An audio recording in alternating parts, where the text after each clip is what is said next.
What's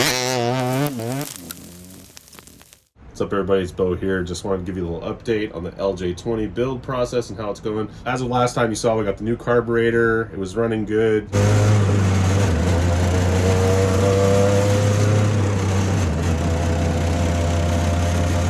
Vibrating a little crazy, some things need to be tightened up, so I'm still doing that stuff, and I've got a couple other parts that I've ordered, alternator, a few other things. We're going to get into that later, but I'm just got this on the bench right now because I really want to take my downtime and put it into this engine, because this is what I really want to have in the car. And if this will work, I'm going to be really happy, and I'm not going to rest until I exhaust all options to make sure this either will or won't work. And so basically what I've done with this so far, I've gone through the wiring harness and I've bypassed everything I needed to bypass so that it'll run on the stand here, and kind of getting it to where it needs to be for being in a vehicle format. So we've got all our harness ready. I've got spark. Was able to fire it up, just ran it for a few seconds because I don't have any water in the system. I haven't done any of that system yet. So I just was running it for a couple of seconds. Now I squirted fuel right into the jugs, and so doing that basically bypassed the entire carburetor, right? And it ran, and I turned it off right away. Like, I literally only let it fire until I realized it fired, turn it right off. So basically I got to look at the carburetors and see what's going on. These carburetors are completely different from motorcycle carburetors or car carburetors. The way they function is just completely different. So I want to pop these open. The entire engine is so clean, but this was sitting for a very long time, and this oil tank here had some sludge in it, so I'm assuming that the carbs have a little bit of sludge in there too. So I don't have a rebuild kit, so I'm not getting super crazy with that, but I got a can of carb spray, and so I'm going to pop open these, check out the diaphragms. I'm going to spray them out a little bit, maybe clear out these lines, and then see if it's ready to be fired through the carburetors. And now I know this had a fuel pump initially, so I got this at the swap meet for $1. I'm a big swap meet guy, and this is just a primer bulb. So what this does is a one-way pump. You put it in line and you pump, and it'll prime your fuel system. So I have one in the Suzuki right now because I have a fuel tank in the rear. I'll show you guys that a bit more later, but basically I'm gonna hook up another fuel jug. I'm gonna get the return line and a main feed line with this and a filter in there so I can actually get some fuel pressure going on. And then I'm gonna get the throttle engaged a little bit, and I'm gonna try to fire it up again. I'll probably squirt a little bit of fuel inside the jugs again to kind of get it started, so I get some vacuum pull some fuel in there. But yeah, so I got to get these carbs off, got to get them on the bench, pop off these covers, take a gander at what's going on there, give them and see what's going on there. If they're okay, I might be stopped in my tracks there. You never know. I might be like, okay, these need to be rebuilt. Let's order up the kit and get it going. But I'm trying to put in my downtime on this because this thing just gets me so excited. 3-cylinder 2-stroke. It sounds awesome. It's like the Harley of 2-strokes, and it screams. I mean, when I fired it up, my ears were ringing. Like, it's loud. So I've got the full harness. I've got all the engine mounts. I've got way more stuff on this to make it a balanced, proper platform for the Suzuki, and I'm just really excited. So without further ado, let's get these carbs off and get them on the bench and take a gander at what's going on inside.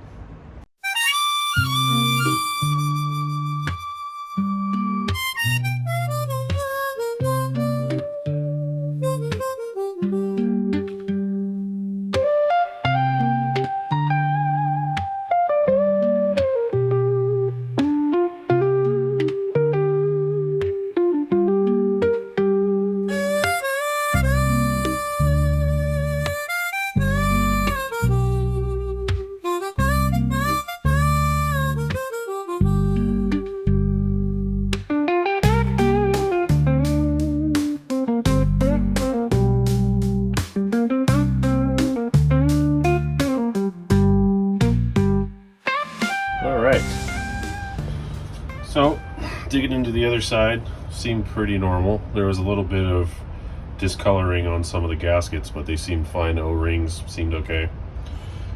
This side though, I'm just in the number 2 here, and these things are crazy crispy. Super. These are supposed to be like rubbery and flexible, and they are just like, you can hear it. So that's no good. They all are intact. There's no cracks or holes. This is the oil pump side, and the oil pump is full of this old dirty oil, which the oil that was in there was blue, and the oil I put in was red, and this oil is black. So this has not been pumping. I'm just going premix route though, so I'm probably just going to block this section off, but I think the fuel comes in here because we've got a little needle and seat right here and they're functioning. So gonna order the kit, but I'm gonna keep going. I think these will work. The oil pump probably won't work, but I think these will still work. So what I'm gonna do is reassemble it and prime it and then see what happens. Got one more to do here. If that one's cracked, then I probably won't run it, but definitely gonna try.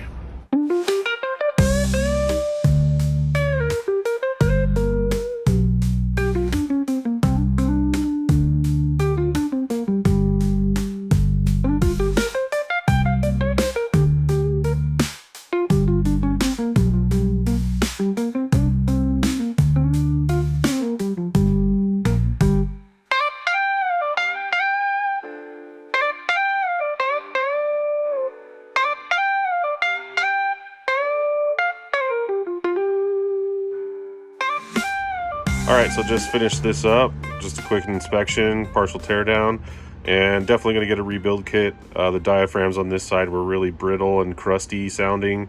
No cracks or holes, but they're rubber and they're not supposed to be like that. They're supposed to be nice and flexible with a little bit of elasticity to them, and they had nothing left. So I'm definitely going to get a rebuild kit, going to start sourcing those parts. I'm not going to run the oil pump. I'm just going to run premix. So I got to talk to some guys in these specialty groups I'm on Facebook for these specific jet skis and carburetors, and I'm going to ask the guys what to do there to block off the fuel or the oil pump. They're pretty knowledgeable, so a lot of people have done this in the past, I guess, because the oil pumps will fail and then they blow up their engine. So yeah, everything I have runs on premix, so I have no problem doing a little premix. I actually prefer that because then I know my ratio is right. But anyways, got this all back together and gasket's still good. So I'm going to throw it back on and use that little primer bulb and get some fuel pressure in there and then see if it'll flow some fuel into the engine. Engine's really loud, so I'm probably going to put my dog in my car because she ran away last time I ran it. But yeah, I'm just going to try and get it going, see if we can get fuel flowing through these. So fingers crossed. Wish me luck. All right, so I'm about to get this thing tested again. Got the muffler hooked up, so it'll be a little quieter this time. I've got my choke engaged. I've got my sketchy little fuel milk jug here, and this is secured here to this little bench. And I've also got my fire extinguisher. So yeah, I've got my return line and my feed line with the primer bulb and inline filter. Choke's not engaging fully, but it's enough for our purposes today. Now I'm going to pull these plugs out, put a little splash of fuel in each one, turn on the ignition and push the button, which I got right here. And then I've got the throttle set up right here, so I'm going to be on the throttle and the start button at the same time, and we'll see what happens. See any little splash. That's enough. Plug in there so it doesn't evaporate.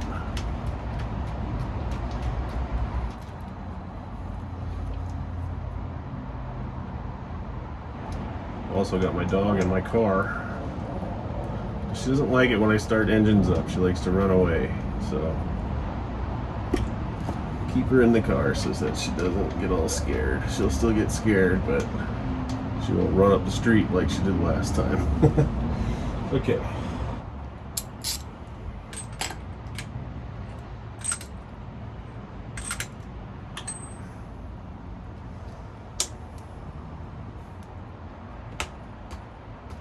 Get on there.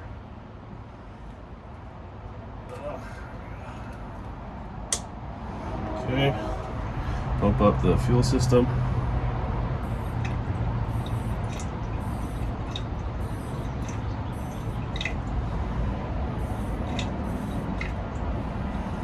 There we go. All right, we got pressure. All right, it's gonna be loud.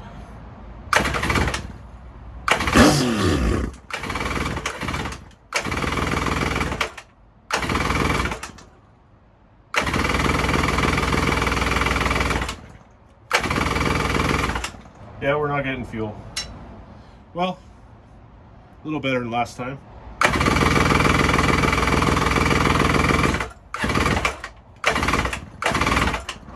Yeah, she ain't getting nothing. That's a bummer. Well, I'm gonna try one more thing here.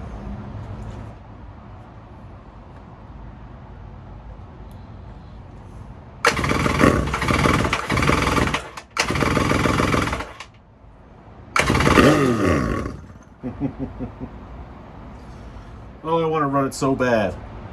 I can taste it. All right. So now, gotta get the carb rebuild kit, get these rebuilt, and we'll pick up where we left off. See you next time.